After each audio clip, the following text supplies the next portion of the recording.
নমস্কার বন্ধুরা, আজ আমরা আবার চলে এসেছি নতুন একটা ভিডিও নিয়ে, নতুন কিছু শেখার জন্য। আগের ভিডিও থেকে আমরা কি জানলাম বা কি শিখলাম, যে গ্রহরা কোন ঘরে দিকবল বা দিশাবল পায়।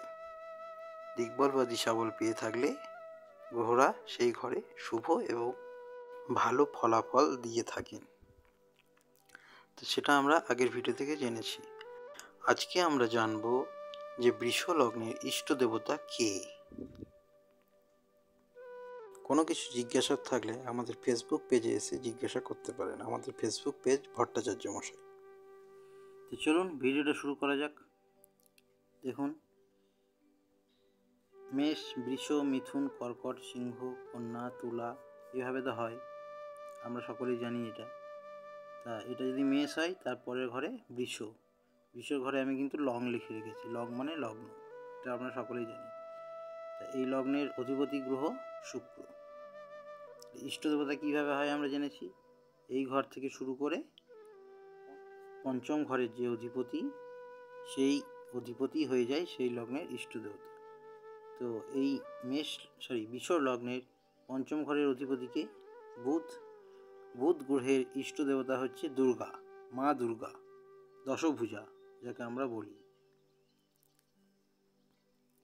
এই মা দুর্গার পুজো করলে বৃষ লগ্নের জাতক জাতিকারা সুফল পাবেন। মানে যদি কোনো সমস্যার মধ্যে পড়েন, সেই সমস্যা কিন্তু কেটে যাবে। মা দুর্গা, বা যেটাকে আমরা হিন্দিতে বলি জয় মাতা দি, সেই মা দুর্গাকে পুজো করলে বৃষ লগ্নের জাতক জাতিকারা সুফল পাবে।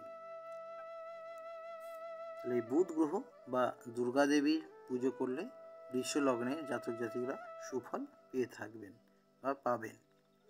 এই বুধ গ্রহ লগ্নে দ্বিতীয়, তৃতীয়, চতুর্থে এগুলোতে বসলে, এই ভাবগুলোতে বসলে কেমন ফলাফল দেয় সেগুলো আজকে আমরা জানব। চলুন শুরু করা যাক। তো এই বুধ গ্রহ যদি লগ্নেই বসে, তাহলে কি হবে? ভালো ফলাফল দেবে। কারণ কি? কারণ সে হচ্ছে ইষ্ট গ্রহ বা ইষ্ট দেবতা। তাই লগ্নে বসলে সবসময় কি সুফল দেওয়ার চেষ্টা করবে বা দেবে। এছাড়াও কেন হবে? কারণ লগ্নে বসলে সে বুধ গ্রহ দিশাবল বা দিকবল পায়, তাই তিনি সুফল দেওয়ার তার ক্ষমতাটা আরও বেড়ে যাচ্ছে। তাই লগ্নে যদি বুধ গ্রহ বসেন, তাহলে কি হবে? জাতক বা জাতিকারা খুব ব্রেনি হবে, তাদের চিন্তা ভাবনা ভীষণ তীক্ষ্ণ হবে, দেখতে সুন্দর হবে, স্বাস্থ্য ভালো হবে। এইগুলো কিন্তু যদি লগ্নেই বুধ গ্রহ বসেন তখন হবে। তার আগে দেখতে হবে সেই বুধ গ্রহ ডিগ্রিগত বলাবল কতটা আছে, 0 ডিগ্রিতে আছে না অস্ত অবস্থায় আছে, এইগুলো কিন্তু দেখতে হবে। আর ফলাফলটা দশা অন্তদশা যখন চলবে তখন কিন্তু দেবে, সেটা 100%।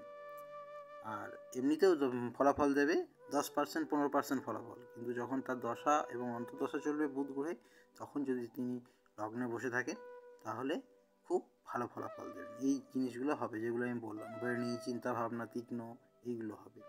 এবং তার সাথে তার ডিগ্রিটাও দেখতে হবে। যদি দেখেন যে তার দশা অন্তদশা চলছে অথচ 0 ডিগ্রিতে আছে, তাহলে ফলাফল মিডিয়াম একটা পাওয়া যাবে, 50% মতো। এইগুলো হচ্ছে ব্যাপার। তো যাই হোক, এখান থেকে বসে যখন তার সপ্তম দৃষ্টি সপ্তম ঘরে পড়বে, তখন কি হবে? বিবাহিত জীবন খুব ভালো হবে, স্বামী স্ত্রীর মধ্যে অ্যাডজাস্টমেন্ট ভালো হবে, সম্পর্ক ভালো হবে, শ্বশুরবাড়ির সাথে সম্পর্ক ভালো হবে, এই জিনিসগুলো কিন্তু হবে। আচ্ছা, আবার দ্বিতীয় ভাবটা তো বুধের নিজস্ব ঘর, তাই দ্বিতীয় ঘরে বসলেও তখন বুধ কি ভালো ফলাফলই দেবে। মুখের ভাষা ভালো হবে, অর্থাৎ মুখের বাণী। দেখবেন না, আমাদের বন্ধুর মহলে এমন 2-1জন থাকে যাদের মুখের ভাষা এত সুন্দর হয় বা মুখের বাণী, যে তারা এমন কিছু বলে তাতেই আমরা হেসে ফেলি, বা তাদের সাথে সম্পর্কটা আমাদের খুব ভালো থাকে। 2-1জন বন্ধু এমন থাকে যে তারা আমাদের মধ্যে মধ্যমণি, মানে তাদের কথা আমরা শুনবই, তাদের কথা শুনতে আমাদের খুব ভালো লাগে। এগুলো কী জন্য হয়? বুধ গ্রহের জন্য। বুধের জন্য তাদের স্পিকিং পাওয়ার খুব সুন্দর। তাদেরকে আপনি একটা এমন কিছু কথা বললেন, সঙ্গে সঙ্গে সে কিন্তু তার উত্তর দিয়ে দেবে। তাকে 2 মিনিট ভাবতেও হবে না, কি 1 মিনিট ভাবতেও হবে না কথাটার উত্তরের জন্য। এগুলো দেখবেন আমাদের বন্ধু মহলে থাকে বা আমাদের আত্মীয় স্বজনদের মধ্যেও থাকে, এইগুলো কিন্তু দেখতে পাওয়া যায়, দেখবেন। বেশ, দ্বিতীয় ঘরে বসে তাহলে কী হয়েছে? তার কুটুমের সাথে সম্পর্ক ভালো থাকবে, আত্মীয় স্বজনদের সাথে সম্পর্ক ভালো থাকবে। কারণ কি? তার মুখের ভাষাটা খুব ভালো, মুখের বাণী এত সুন্দর মুখের বাণী, জমানো সম্পত্তিতে করতে পারবে, তার অর্থ সম্পত্তি বাড়ানো তার ক্ষমতা থাকবে, কারণ তার মুখের ভাষা খুবই ভালো, মুখের বাণী খুব সুন্দরভাবে কথা বলতে পারে। তাই দ্বিতীয় ঘরে বসে যখন তার সপ্তম দৃষ্টি অষ্টমে বসবে, তখন অষ্টম ঘর মানে কি, খুবই খারাপ ঘর, মৃত্যুর মতো কষ্ট পাওয়া যায় এখান থেকে। কিন্তু তার বুদ্ধি এবং মুখের ভাষা দিয়ে সেই সমস্যাগুলোকে সে সমাধান করার চেষ্টা করবে। বোঝা গেল? আবার যখন তৃতীয় ঘরে এসে বসছে, এই যে চন্দ্র, রবি, এগুলো কিন্তু এখন মনে রাখবেন না, যে এখানে মঙ্গল, শুক্র, বুধ, চন্দ্র, এগুলো কিন্তু কিছুই মনে রাখবেন না। এখন শুধু আমরা কিসে না আলোচনা করছি, যে বিশ্ব লগ্নের ইষ্ট দেবতা বা ইষ্ট গ্রহ বুধ গ্রহকে নিয়ে। এগুলো সব ভাবছেন যে এখানে কিছুই লেখা নেই, এখানে শুধু বুধ গ্রহের নিয়ে আলোচনা চলছে, শুধু বুধ। বুঝে গেল? যখন বুধ গ্রহ এবার তৃতীয় ঘরে বসছে, তৃতীয় ঘরে বসলে কী হবে, ভাই বোনের মধ্যে সম্পর্ক ভালো হবে, পরাক্রম করার ক্ষমতা বেড়ে যাবে, কাজ করার এনার্জি বাড়বে, এগুলো কিন্তু তৃতীয়ভাবে বসলে হবে। এবং তৃতীয়ভাবে বসে যখন তার সপ্তম দৃষ্টি নবম ঘরে পড়বে, তখন কী হবে, পিতাকে সম্মান করবে, পিতার সাথে সম্পর্ক ভালো হবে, পিতার মান সম্মান রক্ষা করবে, ধর্মের পথে চলবে, বিদেশ যাত্রা করবে, এইগুলো কিন্তু তখন করতে শুরু করবে। কিন্তু তার ডিগ্রিগত বলাবল এবং তার দশা অন্তর্দশাটা দেখতে হবে। আমি বলে দিলাম বলেই যে হয়ে যাবে এমন কিন্তু নয়, তার বুধ গ্রহে সেই সময় দশা অন্তর্দশা দেখতে হবে এবং কি ডিগ্রিগত বলাবলটাও দেখতে হবে। আচ্ছা, এরপর যখন চতুর্থ ঘরে বসবে, তখন কি হবে, চতুর্থ ঘরে বসলে মায়ের সাথে সম্পর্ক ভালো হবে জাতক জাতিকার, যানবাহন, সুখ শান্তি, গৃহস্থ জীবন, এই সব কিছুই ভালোভাবেই চলবে। বুঝা গেল? সপ্তম ঘর থেকে চতুর্থ ঘরে সমস্ত কিছুই কিন্তু ভালোভাবেই চলবে। এখান থেকে বসে যখন তার সপ্তম দৃষ্টি কোথায় দেবে, দশমে দেবে, তখন কী হবে, চাকরিতে উন্নতি, দশম ঘরটা তো কর্মস্থান, কর্মতে উন্নতি হবে, প্রমোশন পাবে, কারণ তার মুখের ভাষার ভালোর জন্য, মুখের বাণী ভালো হওয়ার জন্য কী হবে, চাকরিতে প্রমোশন আসবে, এগুলো কিন্তু হবে। বুঝা গেল? আবার যখন পঞ্চমে বসবে, পঞ্চমটাও কিন্তু বুধের নিজস্ব ঘর। কোনটা, দ্বিতীয় ঘরটা আর পঞ্চম ঘরটা, প্রতিটা গ্রহেরই দুটো করে ঘর আছে, শুধু চন্দ্র এবং রবি অর্থাৎ সূর্যের একটা করে ঘর, এটা তো আমরা সকলেই জানি। তাই যখন পঞ্চম ঘরে বসবে, তখন কী হবে, জাতক জাতিকার পড়াশুনো খুব ভালো হবে, সন্তানদের পড়াশুনো ভালো হবে। পঞ্চম ঘরে যখন বসবে, তখন কী হবে, জাতক বা জাতিকা পড়াশোনায় বুদ্ধি ভীষণ ভালো হবে, তাদের যে ভবিষ্যতের সন্তান, সেই সন্তানদেরও পড়াশোনা ভালো হবে। তারা যে পড়াশোনাই করুক না কেন, সায়েন্স, আর্টস, কমার্স, তাদের পড়াশোনায় ভীষণ বুদ্ধি হবে, তীক্ষ্ণ বুদ্ধি যাকে বলে। এখান থেকে বসে যখন সপ্তম দৃষ্টি একাদশ ঘরে দেবে, তখন কী হবে, তার যে সমস্ত ইচ্ছাগুলো পূরণ করার জন্য বুধ গ্রহ যথেষ্ট পরিমাণে সাহায্য করবে, ইচ্ছা পূরণ হবে।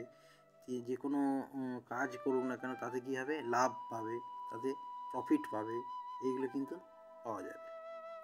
আচ্ছা, এরপর কি, যখন ষষ্ঠ ঘরে বসবে, ষষ্ঠ ঘর মানে কি, খারাপ ঘর, এখানে বসলে কিন্তু এই যে ঘরগুলোতে বসলে যেমন শুভ ফলগুলো পাওয়া গেল, এখানে বসলে কিন্তু সেই ফলটা বুধ গ্রহ আর পাওয়া যাবে না। ষষ্ঠ ঘরে বসলে কি হবে, তখন কিন্তু আর ভালো ফল পাওয়া যাবে না। তখন কি হবে, ষষ্ঠ ঘর, অষ্টম ঘর আর দ্বাদশ ঘর মানে আমরা কি জানি, অশুভ ঘর, খারাপ ঘর, যেখান থেকে ষষ্ঠ ঘর থেকে আমরা রোগ, ঋণ, টেনশন ইত্যাদিগুলো তখন কিন্তু বুধ গ্রহের জন্যই বেড়ে উঠবে। এখানে আর একটা কথা, বুধ গ্রহ যখন এই খারাপ ঘরে চলে এলো, এখানে যদি ভালো করার জন্য আপনারা কেউ আংটি হিসাবে পান না পড়েন, সেটা কিন্তু খুব একটা ভালো কাজ করবে না। কারণ কি, সে তখন তার ক্ষমতা আছে, সে তো খারাপ করার ক্ষমতা আছে, আর আংটি পরা মানে কি, তাকে সেই ক্ষমতাটা আরও বাড়িয়ে তোলা। বোঝা গেল? তাই এই অশুভ ঘর, তখন এটা ষষ্ঠ ঘরটা কি হয়ে যাবে, অশুভ ঘর।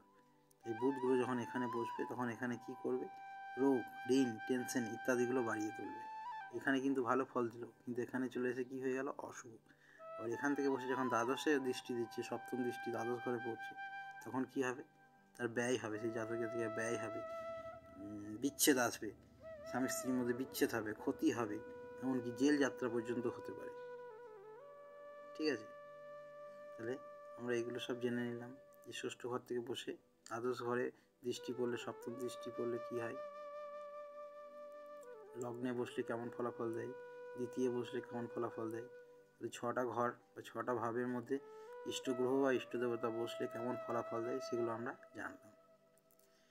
তো আমরা ইষ্টদেবতা হিসাবে দুর্গা দেবীর মা দুর্গার প্রণাম এবং প্রণাম মন্ত্র পাঠ করলে কী হবে, যে সমস্ত সমস্যাগুলো আছে সেগুলো কী হবে, বিশ্বলগ্নের জাতক জাতিকারা উপকার পাবেন এই মা দুর্গার প্রণাম প্রার্থনা করলে সকাল সন্ধ্যা। তো আজকে আর বেশি কিছু বলবো না, আজকে আমরা এখানেই ভিডিওটা শেষ করব। সবাই ভালো থাকবেন, সুস্থ থাকবেন। আর আমার ভিডিওগুলো জানি যদি ভালো লাগে তাহলে লাইক, শেয়ার অ্যান্ড সাবস্ক্রাইব করবেন। আমি বুঝতে পারছি যে অনেকেরই অসুবিধা হচ্ছে, কারণ আমি আপনাদেরকে সমস্ত কিছু শিখিয়ে দিচ্ছি। আপনারা আমার ফেসবুক পেজে এসে বলছেন, আমার খুবই ভালো লাগছে। এইভাবে আমার সাথে থাকুন, আশা করব এরপরে আমি আরও ভালো ভিডিও নিয়ে আসতে পারবো। ধন্যবাদ সকলকে, সবাই ভালো থাকবেন।